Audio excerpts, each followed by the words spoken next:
வாங்க ஆனந்த் பாலா, வாங்க வீடியோக்குள்ள போலாம்.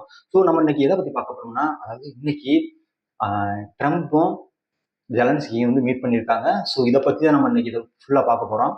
ஸோ இதனால வந்து நம்மளுக்கு என்ன பெனிஃபிட் அப்படின்னு நீங்க கேட்பீங்க. அதாவது இந்த மாதிரி ஒரு போர் எல்லாம் முடிவெட்டுருச்சுன்னா, நம்ம வாங்குற பொருட்கள் மேல எல்லாத்துலயும் உள்ள டாக்ஸ் கம்மியாகும். அது இல்லாம பொருட்கள்லாம் வந்து நம்மளுக்கு ஈஸியா கிடைக்கும். நம்ம வாங்குற எல்லா பொருளுமே வந்து விலை வந்து கம்மியாகிறதுக்கான வாய்ப்புகள் இருக்கு. ஏன்னா அங்கிருந்து வர்ற பொருட்கள் ரேட் எல்லாம் வந்து இப்ப அதிகமா இருக்கு. ஏன்னா இங்க போர் நடக்குது. அப்படிங்கும்போது அங்க எந்த ஒரு விவசாயமே எதுவுமே கிடையாது.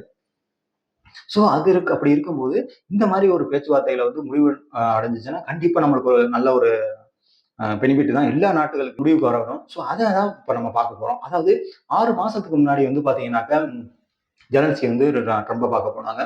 ட்ரம்ப பார்க்க போகும்போது அங்கே வந்து பாத்தீங்கன்னா அவருக்கு வந்து அங்கே போய் அவங்கள்ட்ட வந்து பேசுறதா இருக்கட்டும், அவர் வந்து போட்டுட்டு வந்த ட்ரெஸ்ஸா இருக்கட்டும், அதாவது ஆர்மி யூனிஃபார்ம்லேயே வந்தோன்னா அங்கே ஒரு பத்திரிகையாளர் கேட்குறாரு, நீங்க என்ன இப்படியெல்லாம் வந்திருக்கீங்க, ஒரு பெரிய இடத்துக்கு வர மீட்டிங் வரும்போது ஹை ப்ரொஃபைல் மீட்டிங் வர்றீங்க, இங்க வந்து வரும்போது ஒரு நல்ல கோட்டு சூட்டு போட்டு வர முடியாது. அப்போங்கும்போது அப்பயும் ஒரு பிரச்சனை வந்துச்சு. ஸோ அது வந்து அதையும் வந்து அதுக்கப்புறம் வந்து துணை பிரசிடென்ட் வந்து அமெரிக்க துணை பிரசிடென்ட், நீங்க வர்றீங்க, நீங்க வந்து இந்த மாதிரி ஆர்கியூமெண்ட் பண்றீங்க, நாங்க ட்ரம்ப் வந்து உங்க அமைதியா இருக்க அமைதி பேச்சுவார்த்தை தானே கூப்பிடுறாங்க, நீங்க ஏன் வந்து அவரை வந்து ஒரு வணக்கம் கூட சொல்ல மாட்டேங்கிறீங்க அப்படிங்கிற மாதிரி அவர் அந்த இடத்துல சொன்னாங்க. அது மட்டும் இல்லாம ஜெலன்ஸ்கி வந்து இப்ப எல்லாமே டோட்டலா மாத்தி தான் கூட்டிட்டு இருக்காங்க. இவங்க இங்க வெள்ளை மாளிகை வர்றதுக்கு முன்னாடியே, அதாவது முக்கியமான தலைவர்கள் பிரான்ஸ், இத்தாலி, யூகே இந்த மாதிரி வந்து அவங்க ஜெலன்ஸ்கி எம்பசில வச்சு பேசிட்டாங்க. இப்படிதாம்மா பேசணும், இப்படிதான் பேசணும், முன்னாடி மாதிரி எதுவும் பேசிடாத, அதாவது அவங்க எல்லாம் சொல்லிட்டாங்க, இதையே அப்படியே ஃபாலோ பண்ணு அப்படின்ட்டாங்க. வரும்போது பாத்தீங்கன்னா போட்டு சூட்டோட வர்றாரு. எல்லாம் சிரிப்பு மழைதான், எல்லாம் சிரிப்பு அப்படியே வந்துட்டு இருக்காங்க. வந்தவனா வந்து உள்ள உட்காடுறாங்க. அதே பத்திரிகையாளர் மறுபடியும் சொல்றாரு, நீங்க இப்ப ரொம்ப போட்டோ சூட்ல ரொம்ப அழகா இருக்கீங்க அப்படிங்கிறாரு. அதுக்கு அவரு சொல்றாரு ஜெலன்ஸ்கி, நான் மாறிட்டேன், என்ன அவங்க ட்ரம்ப் தான் மாறல, அதே கோட் சூட்ல வந்திருக்காரு அப்படிங்கிறாங்க. ஒரே சிரிப்பு மழை தான் இங்க எல்லாருக்கும். சிரிச்சு எல்லாம் வயிறு வலிந்து அந்த மாதிரி பண்ணுச்சு. ஸோ அதுக்கப்புறம் வந்து இவங்க வந்து என்ன பண்றாங்கன்னாக்க பேசிக்கிட்டு இருக்காங்க. பேசிக்கிட்டு இருக்கும்போது என்ன சொல்றாங்கன்னா, இதுல வந்து பாத்தீங்கன்னா இப்போ ஜெலன்ஸ்கி முன்னாடியே சொல்லிட்டாரு, அதாவது புட்டின் சொல்லிட்டாரு. புட்டின் வந்து அவர் வந்து ஒரு ஸ்பை மேன். ஸோ அது எல்லாமே இப்போ பிரசிடண்ட் இவ்வளவு பெரிய ஒரு மிகப்பெரிய ஒரு சோவியத் யூனியனோட ஒரு பிரசிடண்ட் வேற ரஷ்யாவோட. ஸோ அப்படி இருக்கிறவர் வந்து எனக்கு இந்த இந்த 2 ஸ்டேட் வேணும், நான் பிடிச்ச 2 ஸ்டேட் வேணும், அவங்க நாட்டோட வந்து சேரக்கூடாது. ஸோ அதை வந்து முடிவா சொல்லிட்டு போயிட்டாரு. ஸோ அப்படி இருக்கும்போது வந்து இப்ப எதையுமே பேச முடியாது. அது இல்லாம உங்களுக்குள்ள இப்ப ஜெலன்ஸ்கி என்ன சொல்றாருனாக்கா, எங்களுக்கு அமைதி வேணும். ஸோ அப்பதான் அதை தான் வந்து மெயினா வந்து அவங்க வைக்கிறாங்க. ஸோ ஓகே, நாங்க அமைதியை கொண்டாந்துடலாம். இப்ப என்ன பண்றீங்கன்னா, இப்ப அதாவது ட்ரம்ப் மெயினா சொல்றது, இது ஃபுல்லா வந்து ஜெலன்ஸ்கி கையில தான் இருக்கு. அவர் வந்து சொல்லிட்டு போயிட்டாரு, ட்ரம்ப் ஜெலன்ஸ்கி வந்து பேசி முடிச்சிட்டீங்கன்னாக்க ஓகே, இதை வந்து போற நிப்பாட்டிடலாம் அப்படிங்கிற மாதிரி சொல்றாங்க. ஏன்னா ட்ரம்புக்கும் இதுக்கு ஆதாயம் இல்லாம வந்து அவர் எதுவுமே சொல்ல மாட்டாரு. ஸோ அவருக்கு நோபல் பரிசு வேணும். இவர் இந்த பேசிக்கிட்டு இருக்கும்போதே ஒரு மிக முக்கியமான ஒண்ண சொல்றாரு, நான் 6 நாடுகளோட ஒரு போரை வந்து நிப்பாட்டியிருக்கேன் அப்படிங்கிற மாதிரி வந்து சொல்லியிருக்காரு. அது மிக பர்டிகுலரா வந்து பாத்தீங்கன்னா இந்தியா பாகிஸ்தான். ஸோ இதுல வந்து பாத்தீங்கன்னா இந்தியா பாகிஸ்தான் சொல்லுது, ஆமா அமெரிக்காவோட தலையீட்டுல தான் வந்து இந்த போர் நின்னுச்சுங்கிறாங்க. ஆனா வந்து இந்தியா சொல்றாங்க, இல்ல இது அவங்க எங்கள்கிட்ட கெஞ்சி கேட்டாங்க, நான் அவங்க வந்து ஓகே அப்படின்ட்டு போரை நிப்பாட்டிட்டேன் அப்படின்னு அதாவது நம்ம இந்தியன் கவர்மெண்ட் சொல்றோம். இந்தியாவுக்கும் அமெரிக்காவுக்கும் உள்ள வர்த்தக போர் வந்ததுக்கு மெயின் ரீசனே அப்படிங்கிறாங்க. நம்ம வந்து ரஷ்யாவோட ஆயில் வாங்குறது ஒரு காரணமா இருந்தாலும் மெயின் காரணமே இந்த காரணம் தான் அப்படிங்கிற மாதிரியும் வந்து அந்த டயத்துல உள்ள எதிர்கட்சி தலைவர்கள் எல்லாம் வந்து சொன்னாங்க. அந்த நேரத்தில் உக்ரைன்ல உள்ள 20% இடத்த வந்து ரஷ்யா வந்து பிடிச்சிருக்காங்க. ஸோ அவங்க வந்து இதை கண்டிப்பா விட்டு கொடுக்க மாட்டாங்க. அவங்க பிடிச்சதுதான். அதாவது அவங்க கேட்டாலும், ஆனா நான் வந்து இவ்வளவு வீரர்களை இழந்து இந்த இடத்த வந்து பிடிச்சிருக்கேன், நான் உன்னை கேட்டவன கொடுத்துட முடியுமா அப்படிங்கிற மாதிரியும் வந்து அவங்க சொல்லுவாங்க. அதனால வந்து அவங்க பிடிச்ச இடம் பிடிச்ச இடம் தான். இவங்க என்ன பண்ணணும்னாக்க, அதை வந்து இவங்க வந்து நேட்டோல நீ சேரக்கூடாது, நேட்டோல சேராம நீ இருந்தேன்னா நான் உனக்கு வந்து நான் இந்த போரை நிப்பாட்டிடுறேன் அப்படிங்கிற மாதிரியும் சொல்றாங்க. ஸோ இதுக்கு வந்து அங்கே உள்ள இட்டாலியன் பிரசிடென்ட் வந்து பேசிட்டு இருக்காங்க. பேசும்போது என்ன சொல்றாங்கன்னாக்க, அங்கே வந்து நிறைய மக்கள் வந்து இறக்குறாங்க, குழந்தைகள் இறக்குறாங்க, அதெல்லாம் வந்து நீங்க தான் வந்து இது பண்ணணும், நிப்பாட்டணும்.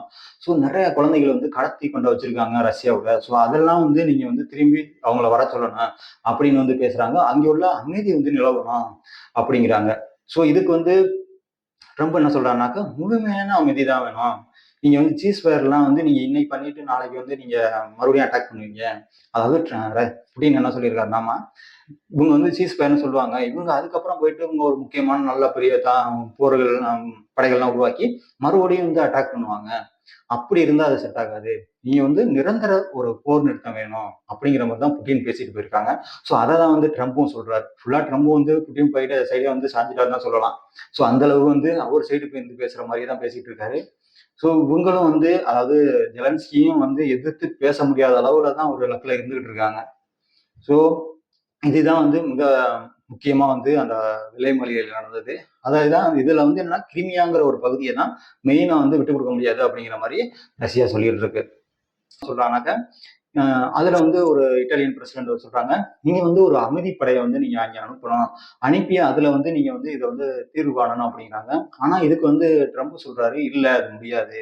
ஏன்னா நாங்க வந்து அனுப்பி அங்கே அந்த படைகள் வந்து ஏதாவது பிரச்சனை ஆயிடுச்சு, இது மிகப்பெரிய வந்து ஒரு போரா மாறிடும். அதனால வந்து அந்த மாதிரி அனுப்ப முடியாது. நாங்க வந்து இதுக்கு அவங்களோட பாதுகாப்புக்கு உத்தரவு கொடுக்குறோம் அப்படிங்கிற மாதிரி உத்தரவாதம் கொடுக்குறோம் அப்படிங்கிற மாதிரியும் வந்து ட்ரம்ப் சொல்லியிருக்காங்க. ஸோ இதுதான் அங்கே வந்து நடந்துகிட்டு இருந்தது. இது மெயினா வந்து நடந்தது வந்து பைடன் ஆட்சியில தான். பைடன் வந்து அப்ப வந்து இதை வந்து நிப்பாட்டி இருந்தா, அவர் உங்களுக்கு கொடுக்குற ஆயுதத்தை நிப்பாட்டி இருந்தா இந்த பிரச்சனையும் வந்திருக்காது, இந்த போர் அப்பயே நின்றுருக்கும். இந்த 3 வருஷம் நடந்ததுக்கு மெயின் காரணமே வந்து பைடன் தான் அப்படிங்கிற மாதிரியும் வந்து அந்த இடத்துல சொன்னாங்க. இதுல வந்து இதோட மிக முக்கியமா இன்னொரு ஒரு விஷயம் நடந்திருக்கு. அதாவது நேத்து இந்த மீட்டிங் நடந்ததுக்கு அப்புறம், அதாவது 40 நிமிஷம் வந்து புட்டினோட வந்து போன் பண்ணி பேசியிருக்காரு ட்ரம்ப். இவங்க அந்த கான்வர்சேஷன்ல என்ன மாதிரி பேசியிருக்காங்கனாக்க, நம்ம வந்து அடுத்த ஒரு மீட்டிங் வந்து கண்டிப்பா பண்ணணும். அந்த மீட்டிங் வந்து அதாவது பையா ட்ரையா அப்படிங்கிற மாதிரி தான் வந்து பேசியிருக்காங்க. இந்த பையின்னா வந்து 2 பேரும் வந்து உட்காந்து பேசுறது. அதாவது ஜெலன்ஸ்கியும் புட்டின் வந்து உட்காந்து பேசுறது. ட்ரையின்னா வந்து 3 பேரும் உட்காந்து பேச போறாங்க அப்படிங்கிறாங்க. அதாவது புட்டின், ட்ரம்ப் அண்ட் ஜெலன்ஸ்கி இவங்க தான் வந்து பேசுவாங்க அப்படிங்கிற மாதிரி தான் வந்து ரீசன் இருக்கு. ஏன்னா இவங்க 2 பேரும் பேசிக்கிட்டு இருந்தா கண்டிப்பா அவங்களுக்குள்ள வார்த்தை போர் வரும், அவங்களுக்குள்ளே சண்டை கொடுக்குறாங்க, அப்புறம் வந்து போர் நிக்காம போயிடும். பட் 3 பேரும் வந்து பேசினாங்கன்னா கண்டிப்பா வந்து ட்ரம்ப் வந்து அந்த இடத்துல ஒரு நாட்டம் மாதிரி பண்ணி முடிச்சு வைப்பாரு. ஸோ அதை தான் வந்து அந்த இடத்துல சொல்ல வர்றாரு. ஸோ அதனாலதான் வந்து இந்த போர் வந்து நிப்பாட்டுறதுக்கான வாய்ப்புகள் வந்து ரொம்ப அதிகமா இருக்கு. இன்னொரு 10-15 நாள்ல வந்து தெரிய வந்துடும் அந்த போர் நிக்குமா இல்ல அதே அப்படியே கண்டினியூ ஆகுமான்னு. நாடுகள்னு பார்த்தீங்கன்னா இப்போ இருக்க வல்லரசு நாடுகள்லயே வந்து ரஷ்யா, சைனா, அமெரிக்கா இந்த 3 நாடுகள் தலைவர்கள் தான் வந்து இப்போ மிகப்பெரிய வந்து பவர்ஃபுல் தலைவர்கள் அப்படிங்கலாம். ஏன்னா இப்போ அவங்க தான் வல்லரசு, மிகப்பெரிய வல்லரசு நாடுகள் அப்படிங்கலாம். அதனால வந்து அதுக்கப்புறம் வந்து இப்ப அந்த யூரோப் தலைவர்கள்லாம் வந்தாங்க பாத்தீங்களா, இவங்கெல்லாம் ஒவ்வொருத்தரும் ஒவ்வொரு மாதிரி பேசிக்கிட்டு இருந்தாங்க. இது இது இப்ப என்ன இப்படி பண்ணலாம், இது இப்படி பண்ணலாம் அப்படிங்கிற மாதிரி ஒவ்வொருத்தரும் கேட்டுக்கிட்டு இருந்தாங்க. அப்ப பேசும்போது நம்ம வந்து இன்னும் வந்து ஆயுதத்தை கொடுக்கலாமா இல்ல காசா கொடுக்கலாமா அப்படிங்கிற மாதிரியும் அவங்களுக்குள்ளேயே வந்து ஒரு டிஸ்கஸ் போனுச்சு அப்படிங்கிறாங்க. ஸோ இந்த போர் வந்து கூடிய சீக்கிரம் முடிவுக்கு வரும் அப்படிங்கிற மாதிரி தான் தெரியுது. எப்படியா இருந்தாலும் இந்தியாவை வந்து இதை வந்து ரொம்ப மிக ஆதரிக்கிற மாதிரி தான் சொல்லுது. அதாவது புட்டின் வந்து அவர் வந்து நிறைய அதாவது ஸ்பையா இருந்தவர் அந்த மாதிரிலாம் உள்ள சொன்னேன். ஸோ அதுதான் வந்து அவர் வந்து சொன்னதான் அப்படிங்கிற மாதிரியும் இருக்கும். ஏன்னா அவர் வந்து மிகப்பெரிய ஒரு பெரிய சோவியத்தினோட தலைவர். ஆனா ட்ரம்ப் வந்து பாத்தீங்கன்னா மிகப்பெரிய ஒரு பிசினஸ் மேன். அவர் வந்து எதை பேசினாலும் அவர் பிசினஸா தான் பேசுவாரு. ஸோ அந்த மைண்ட் செட்ல தான் அவரும் பேசுவேன். ஸோ பார்க்கலாம். இது வந்து போர் நினைச்சுன்னா கண்டிப்பா வந்து ஒரு நல்ல வாய்ப்புகள் இருக்கு. எல்லா நாடுகளுக்கும் டாரிஃப் குறையறதுக்கு. நான் ஆனந்த் பாலா. வணக்கம்.